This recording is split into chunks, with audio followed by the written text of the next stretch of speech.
कब देवता, एक बार मेरे ठाकुर जी प्रसाद पा रहे थे, ठाकुर जी प्रसाद पा रहे थे, उसी समय गुड़ की सुगंधी पे चींटों का एक झुंड जा रहा है। ठाकुर जी, रुक्मिणी अम्बा पंखा झल रही थी और ठाकुर जी प्रसाद पा रहे थे। और मैया ने कहा, ठाकुर जी मुस्कुराए तो मैया ने कहा, बोले सरकार आप मुस्कुरा रहे हैं, क्या बात है? बोले कुछ नहीं देवी, वो ऐसे ही। बोले नहीं नहीं प्रभु, हमें भी बताएं अंतर का भेद क्या है। बोले नहीं छोड़ो। बोले नहीं ठाकुर जी बताइए ना। स्वामी आप बताइए, आप मुझसे कुछ छुपाते नहीं, मैं आपकी अर्धांगिनी हूं। भगवान ने कहा, देवी ये जो गुड़ की सुगंधी पे चींटों का झुंड जा रहा है ना। बोले हाँ। बोले देखो तो सबसे आगे चींटा भागा भागा जा रहा है ना। बोले हाँ।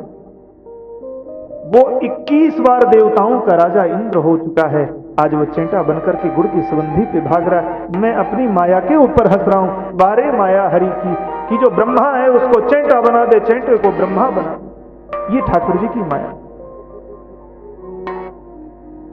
बहिरो सुने गूंग पुनि बोले, रंक चढ़े सिर छत्र दया धराई, ऐसो को कृपाल जग माही, बिनु सेवा जो द्रवहि दीन पर, राम सरिस को ना।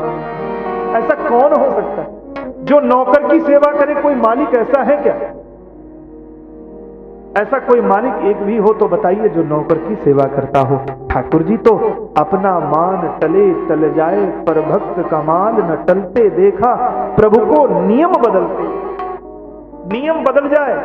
भीष्म पितामह ने प्रतिज्ञा की कि गोविंद मैं आपसे अस्त्र रखा के ही छोड़ूंगा। ठाकुर जी ने कहा होगा सो होगा। दौड़े रथ का पहिया लेकर के। भीष्म पितामह ने कहा, बोले ठाकुर जी आज मैं आपकी स्तुति 11 श्लोकों में दिव्य स्तुति की है भीष्म ने, कि वारे मेरे ठाकुर जी, मैंने प्रतिज्ञा की कि मैं अस्त्र आपको रखा के छोड़ूंगा, आपने अपनी प्रतिज्ञा तोड़ी मेरे लिए। हे ठाकुर जी आप बड़े कृपालु। तो भगवान कितने कृपालु, इसीलिए इनको क्या कहा जाता है? भक्त वत्सल, दीन दयाल, कृपा सिंधु, अकारण करुणा वरुणा। ठाकुर जी की बड़ी महिमा है। जड़ चेतन गुण दो समय, विश्व कीन करतार, संत हंस गुण गहि पय, परिहरि बारी भीकार। जिस तरह से जड़ चेतन गुण दोष में, सब गुण दोष में संपूर्ण जड़ चेतन है, लेकिन विश्वकीन भगवान करता धरता विरक्षिता, विश्व की रचना करते हैं, सब में गुण और दोष दोनों है। लेकिन संत हंस गुण गहि पय। जिस प्रकार से संतों का विशेष गुण होता है, राजहंस का गुण होता है कि नीर क्षीर का विवेक होता है। अगर हंस को दूध में पानी मिला के दे दीजिए तो दूध पी लेता, पानी वैसे के वैसे रह जाता है। अभी तक विज्ञान में ऐसी कोई मशीन नहीं बनी जो संत की इस कला, हंस की इस कला को जान ले कि दूध पी ले पानी छोड़ दे। दूध में पानी मिक्स हो जाता है, लेकिन हंस के अंदर ये गुण होता है कि वो दूध को क्षीर क्षीर को पी लेता है और पानी को, सार सार को गही रहा, थोथा दिया उड़ा। कबीर बाबा सार को ग्रहण करिए। तो जो संत होते हैं, सज्जन होते हैं, अगर वो इस संसार में भी हैं तो भी भगवत भजन करते रहते हैं हम आपकी तरह, और अविवेक पे ध्यान नहीं देते।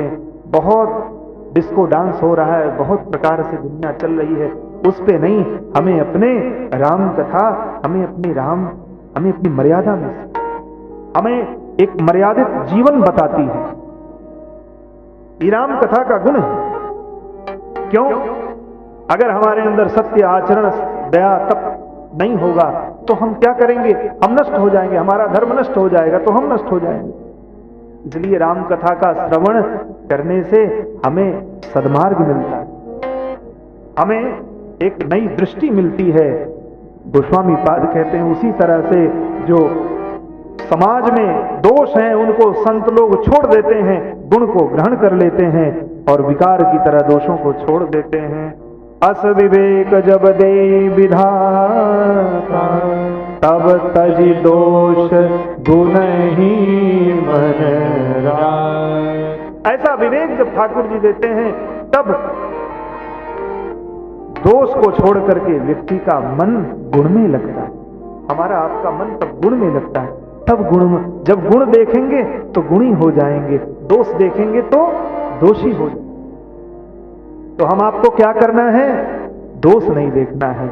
आज से संकल्प लीजिए कि हमें दोष नहीं देखना है। हम तो निर्दोष हैं ठाकुर जी, हम निर्दोष हैं। ठाकुर जी के चरणों में प्रणत करिए, संकल्प लीजिए कि हमें दोष नहीं देखना है, हमें गुण ही देखना है। अगर दोष देख भी ले तो ठाकुर जी के पाद पद्मों में बैठ के क्षमा मांग लो। प्रेम से बोलो जय सिया राम। जय सिया राम। बोलो जय सिया राम। गोस्वामी जी कहते हैं हमें राम कथा एक सही जीवन सिखाती है, हमें धर्म पे चलना राम कथा सिखाती है। बड़ा सुंदर भाव है।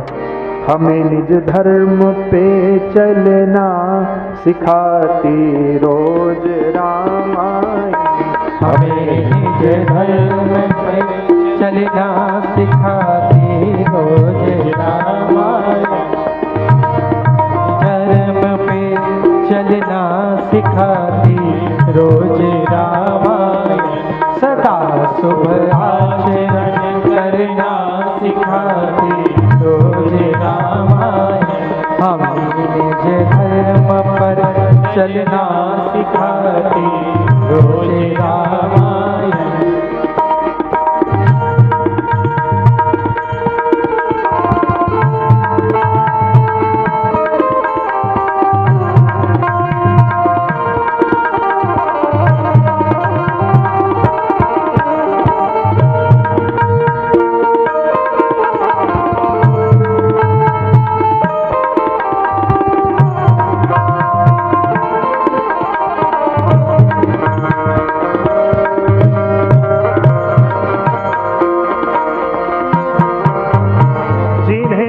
संसार सागर से उतर के पार जाना है। जिन्हें संसार सागर से उतर कर पार जाना है। जिन्हें संसार सागर से उतर कर पार जाना है। जिन्हें संसार सागर से उतर कर पार जाना है। उन्हें सुख के किनारे पे लगाती रोज रामायण। उन्हें सुख के किनारे पे लगाती रोज रामायण। हमें निज धर्म पे चलना सिखाती रोज रामायण। हमें निज धर्म पर चलना हम धर्म पे चले रोज रामायण।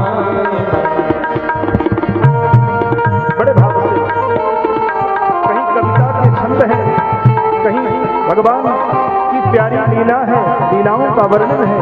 उनको जीवन में उतारने के बाद हमारा भी जीवन मधुरमय हो जाता है।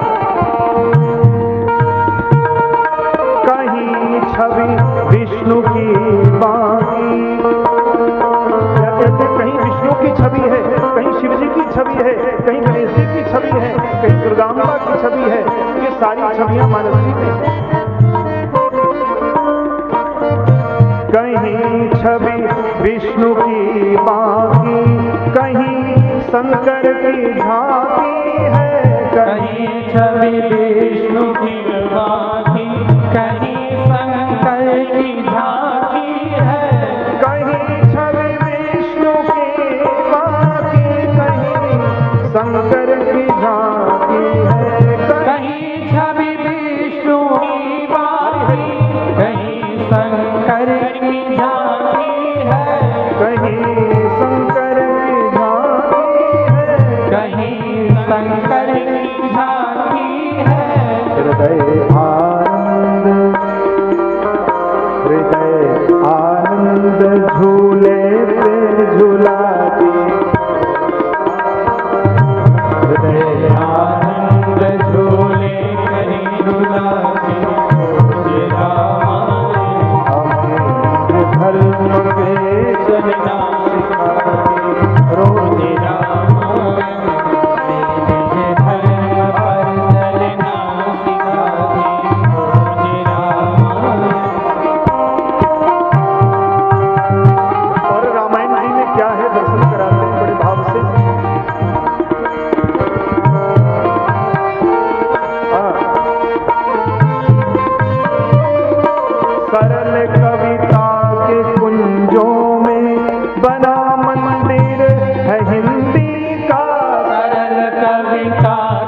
कुंजों में बना मंदिर है हिंदी का। सरल कविता के कुंजों में बना मंदिर है हिंदी का। सरल कविता के कुंजों में बना मंदिर है हिंदी का। बना मंदिर है हिंदी का। बना मंदिर है हिंदी का। जहाँ प्रभु प्रेम का दर्शन कराती रोज रामायण। जहाँ प्रभु प्रेम का दर्शन कराती रोज रामायण। निज धर्म पे चलना सिखाती रोज हमें निज धर्म पर चलना सिखाती रोज रामायण। कभी वेदों के सागर में, कभी गीता की गंगा में, कभी वेदों के सागर में, कभी गीता की गंगा में। कभी वेदों के सागर में, कभी गीता की गंगा में, कभी वेदों के सागर में, कभी गीता की गंगा में। कभी सरबिंदु में मन को डुबाती रोज रामायण। कभी सरबिंदु में मन को डुबाती रोज रामायण। हमें निज चलना सिखाती रोज रामायण। निज धर्म पर चलना सिखाती रोज रामायण।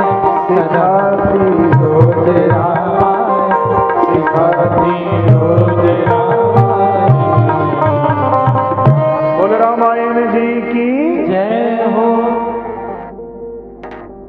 हमें सदकर्म पे, सद्धर्म पे, सदमार्ग पे, सदपंथ पे, सदग्रंथ पे, सदगुरु पे, सदगुरु के कहे हुए वाक्यों पे चलना सिखाती है रोज रामायण। ये रामायण जी क्या है? बोले राम जी ही है। राम जी का घर है वही रामायण। मैंने निवेदन किया था, रामस्य अयनम रामायणम, जो राम जी का अयन माने घर हो वही रामायण। इसलिए रामायण जी में प्रवेश उन्हीं का होगा जो राम जी के घर का पास पाए होंगे। और राम जी कब कृपा करते हैं? जब संत मिलते हैं। संत ही भगवान के क्या है? बोले संत जिनके पास हैं उनके पास समझिए पास है। भगवान के पास जाने का पास है। उनके पास वीआईपी पास है। जो संत अगर आ गए तो समझिए वीआईपी पास है। क्या करेंगे? बोले वो तो आपको भगवत कथा सुनाएंगे। नाचने गाने वाली कथाएं बहुत होती हैं, लेकिन आध्यात्मिक चर्चा से परिपुष्ट कथाएं बहुत कम होती हैं। आजकल लोग हैं भी, जैसे श्रोता वैसे वक्ता भी हो जाते हैं कभी कभी, लेकिन आर्य परंपरा में, आचार्य परंपरा में एक सदगुरु की कृपा से अभिसिंचित जो परंपरा शिष्य प्रति शिष्य चली आ रही है, उस परंपरा के अनुसार करने वाले कम हैं, चलने वाले कम हैं। क्यों? क्योंकि सबको वीआईपी पास नहीं मिला है। हम आपको ये सौभाग्य मिला है तो अधिक अधिक संख्या में आकर के अधिक अधिक पास लेके और ठाकुर जी के पास पहुंच जाइए। इसी में आपकी कथा सुनना पास है। बोल सियावर रामचंद्र भगवान की जय। ठाकुर जी निवेदन करते हैं, इस प्रकार से सबको भगवान सबकी वंदना करते हैं। गोस्वामी तुलसीदास जी अब सबकी वंदना करते हुए बाबा लिखते हैं बड़े भाव से, संत की वंदना की है, खल की वंदना की है। खल के बाद में संतों के स्वभाव का दर्शन किया, अपनी दैन्यता ठाकुर जी के चरणों में प्रस्तुत करते हैं। गोस्वामी पाद कहते हैं, आकर लाख 484 जीव मात्र की वंदना की है। आकर लाख 484 जाति जीव जल थल नभ सिय राम मैं सब जग जाने करहु प्रणाम। दीनता करते हैं कि जे जन्मे कलिकाल कराल कर तब बायस बेस मरा चलत कुपंथ वेद मग छाड़े कपट कलेवर कलिमल भारे। अरे जो कलिकाल में जन्म लेने वाले हैं, कलयुग की कलुषता से जो पूर्ण रूप से डूबे हुए हैं कलिकाल में, जो कलिकाल के कराल कलिकाल में करतब बायस वेश मराला, जो कर्म कुछ और है करते कुछ और है, मन में राम बगल में छुरी, ऐसे लोगों की भी वंदना की है।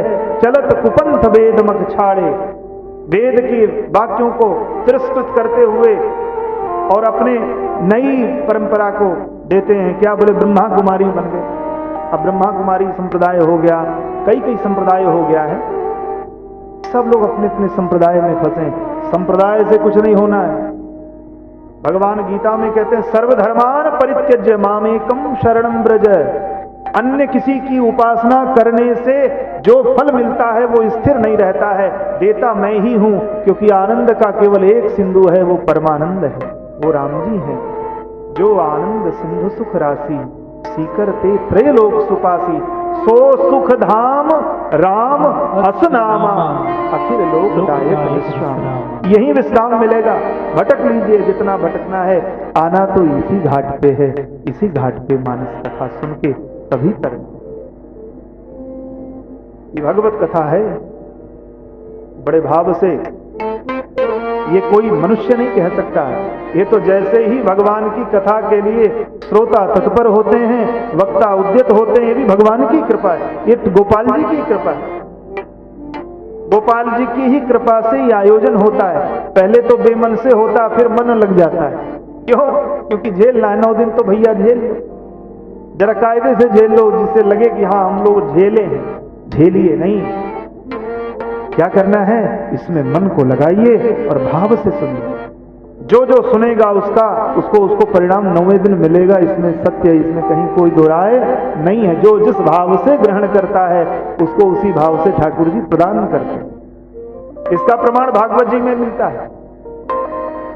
भागवत जी में जब सुखदेव जी कथा सुनाए, श्री गोकर्ण जी ने कथा सुनाया, अपने म्रियमाण, अपने मृत प्रेत भाई जिसे धुंधकारी कहते हैं, धुंधकारी को जब कथा सुनाया, धुंधकारी के निमित्त समस्त गांव वालों को कथा सुनाया, तो प्रथम बार में भगवान के दूत विमान लेके आ गए। अब जब भगवान के दूत विमान लेके आ गए, धुंधकारी सशंख चक्र, बिल्कुल चक्र स्वरूप होकर के, दे दीप्यमान होकर के हैं, शंख चक्र गदा पद्म से युक्त भगवान का दर्शन करते हुए धुंधकारी भी 4 हाथ और दिव्य तेजस स्वरूप होकर के जाने लगा। तो गोकर्ण जी ने कहा, अरे भैया भैया रुको रुको रुको, ये पीले चमकीले वस्त्र पहनने वाले, अरे 1 मिनट रुको भैया, हमने सबको भागवत सुनाई है, इसमें इन्हीं को क्यों मुक्ति हो रही है, ऐसा क्यों हो रहा है, स्रोत भेद क्यों हो रहा है? तो भगवान के पार्षदों ने कहा, बोले बाबा आपने सबको भागवत सुनाई है, यह सत्य है, लेकिन सुना किसी एक ही ने, और जिसने सुना है उसके लिए हम लोग आए हैं। उस धुंधकारी ने सुना। अन्न जल का त्याग करके प्रेत स्वरूप में रह कर एक बांस की खोखले में, एक बिल में बैठ करके इसने 7 दिन पूरे 7 दिवस पर्यंत इसने कथा सुनी है, इसलिए इसको इसका फल मिलेगा। तब गोकर्ण जी ने कहा, बोले नहीं नहीं भैया भैयाओं, सब लोग दिव्य भागवत करो। और फिर दूसरे महीने में, श्रावण के महीने में, भाद्रव के महीने में फिर भागवत करी, और भागवत करके समस्त ग्रामवासियों को जब भागवत सुनाया तो भगवान स्वयं पीतांबर धर के साक्षात ठाकुर जी विमान लेके आ गए और सबको अपने साथ लेकर के गोलोक धाम, बोल भक्तवत्सल भगवान की सबको गोलोक धाम लेके चले गए। तो भागवत में, कथा में, राम कथा में स्रोत भेद होता है, सावधान पूर्वक। इसलिए शंकर जी भागवत बार बार भगवती परंभा को आगे कहते हैं कि उमा सावधान तया सुन, सावधान होके सुनो। ये कथा कौन है? अरे ये अमर कथा यही है उमा, यही अमर कथा है।